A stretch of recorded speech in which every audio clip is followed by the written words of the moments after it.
TSA is not the answer. Many of my colleagues on the other side of the aisle are calling for a return to the pre-9/11 privatization model. Mr. Chairman, as you've indicated also, after the downed Egyptian airliner, which is still under investigation, this would not be the way to go. As one prominent airport commissioner recently acknowledged, the benefits of privatization are very marginal, and there's a huge cost in time associated with the transition. We need to look for long-term solution.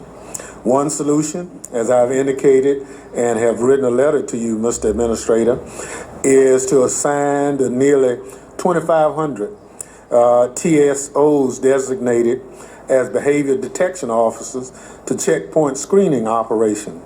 As you know, this SPOT program has been subject to a GAO review, and it's questionable about its success.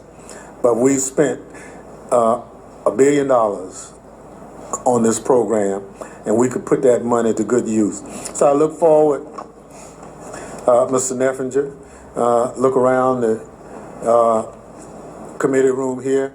All our members use the airports to come to work every week, and I'm sure, like they are anxiously awaiting your testimony. I yield back. I thank the ranking member. Other members are reminded that opening statements may be submitted for the record. We're pleased to have here today Admiral Neffinger on this very important and timely topic. Admiral Peter Neffinger serves as the 6th Administrator of the Transportation Security Administration, where he leads security operations at more than 450 airports within the United States and a workforce of almost 60,000 employees. Prior to joining TSA, Admiral Neffinger served as the 29th Vice Commandant of the United States Coast Guard and the Coast Guard's Deputy Commandant for Operations. We thank you, sir, for being here today, and we also thank you for your service. Your full written statement will appear in the record. The chair now recognizes Admiral Neffinger. Thank you, and good morning, Chairman McCall, Ranking Member Thompson, distinguished members of the committee. And thank you for the opportunity to appear before you today. I sincerely appreciate the committee's oversight of TSA's security operations and ensuring that our agency has the appropriate resources to accomplish its important counterterrorism mission. Since on July 4th of last year, I have traveled throughout the country and around the world to meet with employees at all levels of our agency, and they are truly impressive. Their patriotism, their sense of duty, and their commitment to TSA's national security mission is exemplary. But to ensure their success, we need a mature enterprise that delivers the tools they need to get the job done and unwavering support from their leaders. Last week, Egypt Air Flight 804 crashed into the Mediterranean, and I want to express my sincere condolences to the families of the victims. It was a tragic loss of life. And while we don't yet know what happened to that airplane, it is a stark reminder of the importance of TSA's daily mission. First and foremost, our job is to protect the traveling public in what has become a very dynamic and challenging threat environment. The threat is very real, and to that end, and in just 10 months, I have undertaken a systematic and deliberate transformation of TSA. I set a renewed focus on security, revised alarm resolution procedures, made investments in new technology, and have retrained the entire workforce. We are holding ourselves accountable to high standards of performance, and I'm supporting our frontline officers in their critical mission. We have reinvigorated our partnerships with the airlines, with airport operators, and the trade and travel industries, and are working closely with Congress and this committee to address our security mission.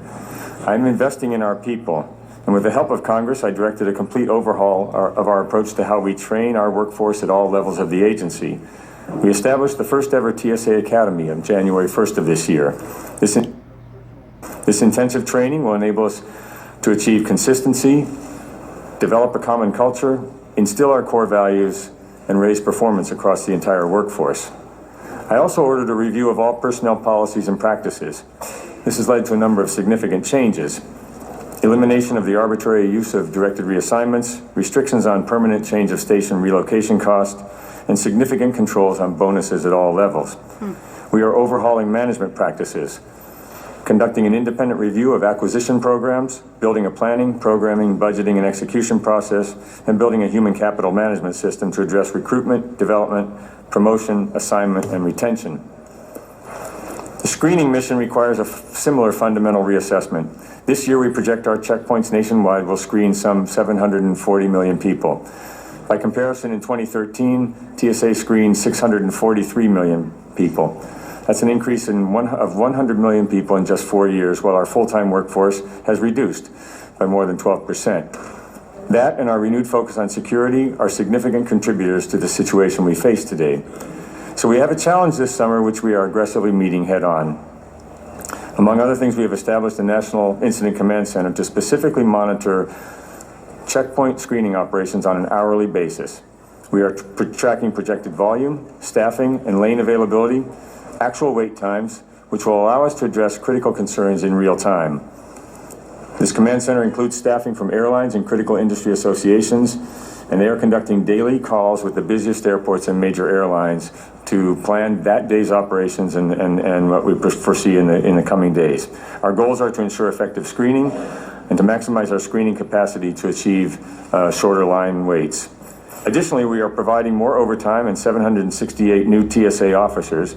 We are also converting, with the help of Congress and the reprogramming request, our frontline officers from part-time to full-time as necessary to immediately increase screening capacity and help improve retention and morale. And I thank you for supporting these efforts. I've given federal security directors the flexibility to redeploy behavior detection officers to perform additional screening functions.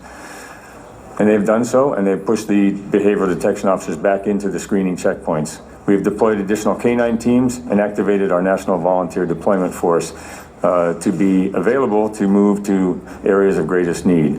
Finally, we are now seeing enrollments in TSA PreCheck that are averaging more than 15,000 new enrollments a day. That's more than almost 3 times what we saw last year at this time. To intensify our agency-wide focus on mission effectiveness, I've brought in new staff from outside the agency. I have a new deputy administrator, a new chief of staff, a new chief of operations, a new head of intelligence, and other key positions. I've also directed several leadership and operational changes at the national, regional, and airport levels. At Chicago O'Hare, a new leadership team is now overseeing screening operations, and with the support and the hard work of a talented workforce at O'Hare, immediate adjustments in addition to some infusion from the reprogramming have dramatically improved passenger throughput, even as volume has increased beyond 90,000 passengers each day. I've directed a fundamental review of the staffing structure of our screening operations. We must match operational capacity to the demands of projected and real screening volume. And we are continuing to work closely with the department and the Congress to adjust our appropriations to allow us to match resources with mission demands. Finally, in aggressively pursuing long-term solutions to the growing volume of airline travel, we established an innovation task force earlier this year to explore and develop new approaches to airport security. One example is a public-private partnership in Atlanta where the first 2 automated lanes became operational this week, and they are already vastly improving screening effectiveness and efficiency, and we look forward to the results of those the first couple of weeks of that operation. We have similar projects envisioned for other major airport hubs across the country. And the airlines and airports have been huge partners in these efforts. Clearly, this summer travel season is going to be busy, and in the short term, TSA, airlines, airports, Congress, and travelers working together can improve the passenger experience while we maintain security that we need. TSA is dedicated to ensuring better efficiency while remaining acutely focused on our counterterrorism mission. And we cannot and we will not compromise on the security of the traveling public. My guiding principles, which I expressed in my administrator's intent, are focus on mission, invest in people, and commit to excellence. We are pursuing these objectives every day. As administrator, I will continue to do so until we achieve and sustain success in every aspect of this agency, in every mission, in every office, in every location where we operate, and with every single employee. Mr. Chairman, thank you for the opportunity to appear before you today and for the committee's support, and I look forward to your questions.